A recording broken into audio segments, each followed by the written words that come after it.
Audio Jungle.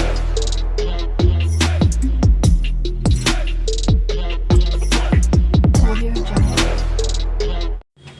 Hello दोस्तों, नमस्कार। तो आज की कहानी है होनी को कोई टाल नहीं सकता। एक दिन भगवान विष्णु के वाहन गरुड़ देव के मन में विचार आया कि क्यों ना एक बार पृथ्वी लोक का भ्रमण किया है। अपने भ्रमण के दौरान जब गरुड़ देव भगवान विष्णु के पाटलिपुत्र मंदिर पहुँचे तो उनकी नज़र वहाँ के चबूतरे पर बैठे थर थर काँपते हुए एक कबूतर पर पड़ी।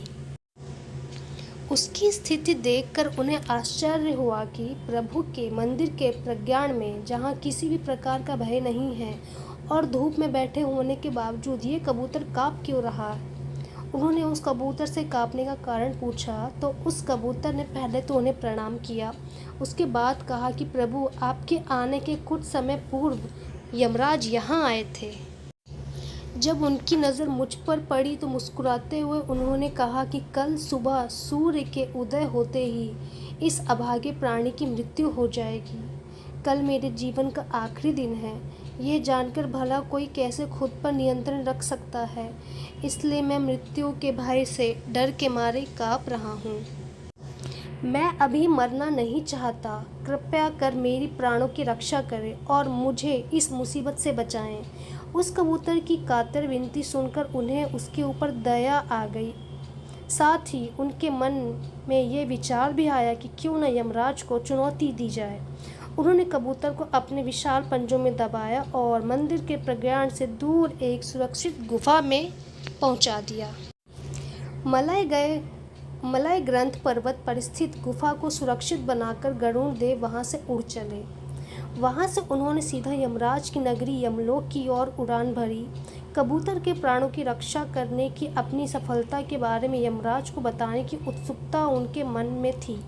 वो यमराज को ये बताना चाह रहे थे कि उन्होंने कबूतर के प्राणों की रक्षा करके उनकी योजना को विफल कर दिया है।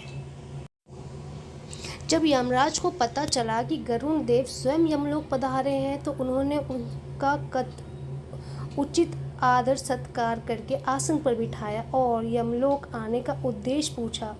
तब गरुड़ देव ने बड़ी शान से उन्हें बताया कि आज जिस कबूतर की मृत्यु होने वाली थी उन्होंने उसे बचा लिया है। उनकी बात सुनकर यमराज मुस्कुराए और चित्रगुप्त से उस कबूतर के बारे में पूछा। उन्होंने देखा कि सर्प ने उस कबूतर को खा लिया था। ये देखकर उन्हें बड़ा दुख हुआ कि कबूतर की रक्षा करने के बजाय वो खुद ही उसे मृत्यु के मुंह में पहुंचा आए थे। वैकुंठ लोक पहुंचकर गरुड़ देव दुखी मन से एकांत में बैठे थे। तब विष्णु भगवान ने उनकी व्यथा समझकर उन्हें समझाया कि जन्म के समय ही मृत्यु भी निर्धारित हो जाती है और विधि के विधान को कोई नहीं टाल सकता है। इस कहानी से हमें ये पता चलता है कि हमारी मृत्यु निश्चित है, वो भी एक निश्चित वक्त पे।